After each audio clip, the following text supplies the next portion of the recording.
Good evening, Justice Warriors. It's Saturday night. It's the 18th of March, and it's late. It's very late for me. But I am trying to get my Cliff Notes done from yesterday because if I don't do it now, it'll probably never get done. So we had a very lively discussion, and I started it out by talking towards the issue of source.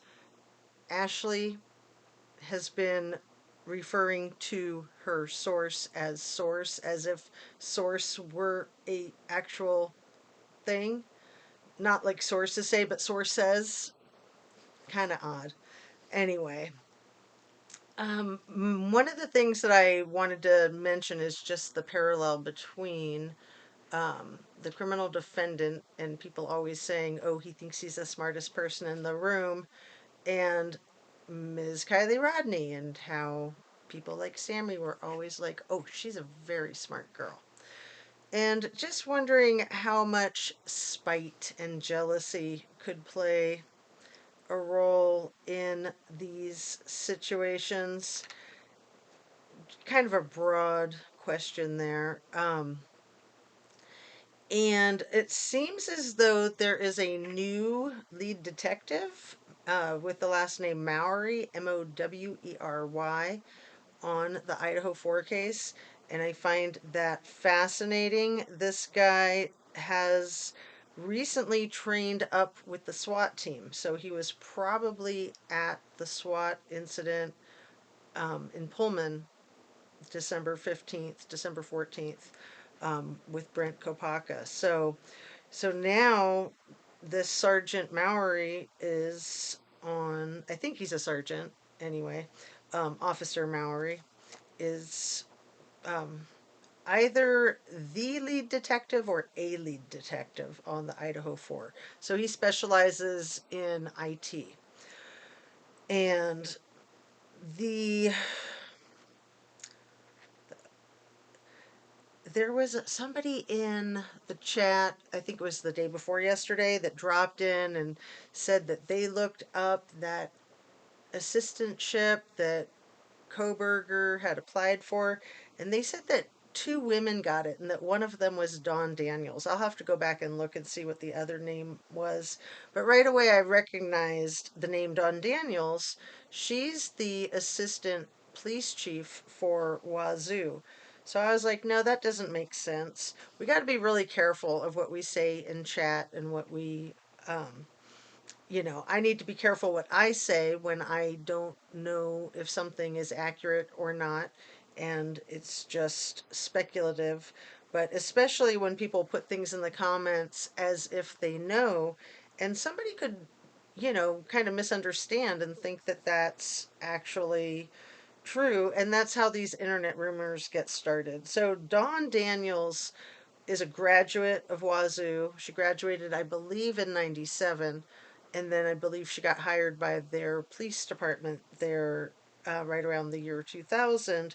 She was a sergeant. She held down the fort when the entire command staff was on a paid administrative leave. So she was filling in for the chief, the assistant chief, and the captain, and doing her sergeant job. And then when Chief Jenkins was hired as their interim chief, she was promoted then to be assistant chief. I kind of think it's odd that they didn't just keep her as the interim chief, but excuse me, very thirsty. And I'm so red. I've been out in the sun today, so I burn really easily. Um, and let's see, it's so hard to read my writing sometimes. I am curious about the Fry couple, Julie and James Fry. So, Julie Fry is the clerk for Moscow or for La Tech County. She was just elected in November, right before the Idaho 4 incident happened. Um, She was hired as the finance director for the city of Moscow 2 years after her husband was appointed to be the police chief.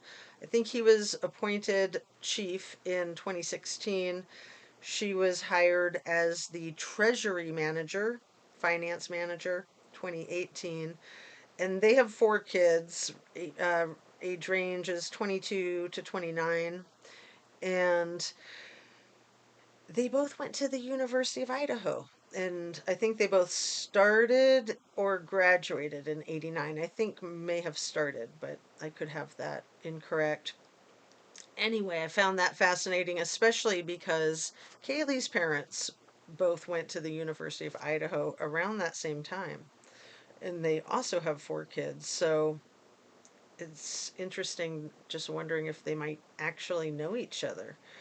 Um, you guys have probably heard about the University of Idaho president sending out an email last October threatening any faculty that spoke to a student about birth control would be fired.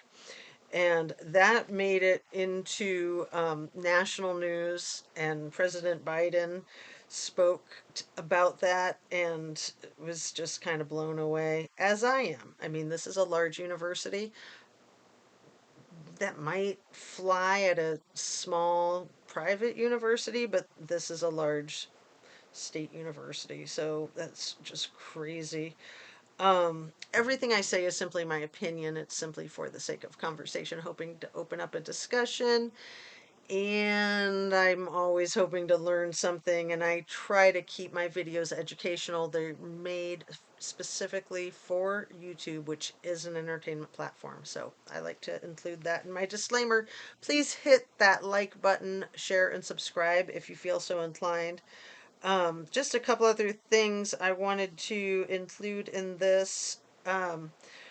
One of them is just talking about blurring of the timeline. We had the blurring of the timeline in the Kylie Rodney case. I feel like we have a blurring of a timeline in the Idaho 4. It seems that things may well have happened before 4 a.m., and who knows how much before 4 a.m. And if somebody's trying to blur the timeline, why? There should be no manipulation of a timeline. Um, Information needs to be accurate.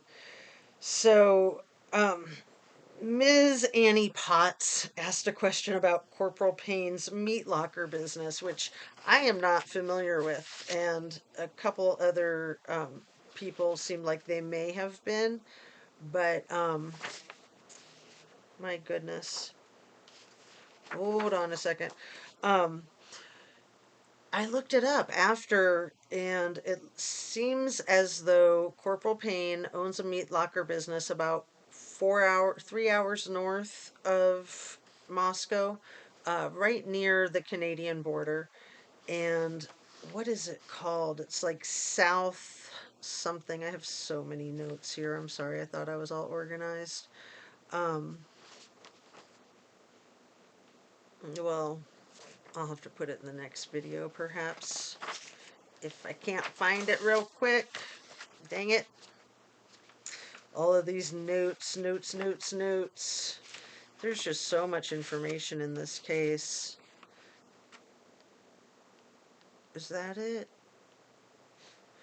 So there was a very curious tape, body cam footage of Sergeant Blaker at the 1122 King Road house during one of those noise complaint visits, and he says no access to the balcony.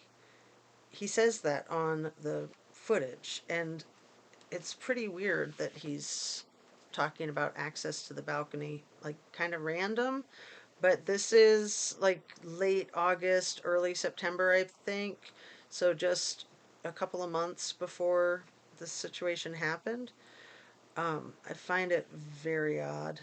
Very, very odd indeed. Man, I know I had the name of that company written down. South something. And the thing that was so fascinating about it was that he had owned it since he was 17 or 18, it looked like. Um, there we go. Wow, that took a while. Brett Payne, I did like 10 pages of notes. That was crazy. I gotta shore that up.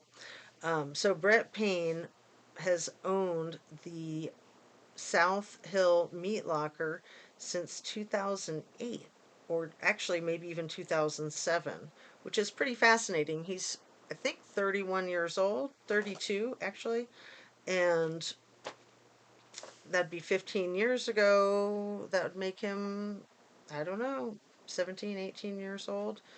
Um, and it's very far north, Bonner's Ferry. It's like the um, right close to the Canadian border. But it is interesting. It's very interesting. He supplies cattle to restaurants and such. Yeah, butcher shops. People had been talking early in this case about butcher shops, right? So I don't know if that has anything to do with anything. But anyway, I'm glad I finally found that. I'm going to wrap it up. It's a late night.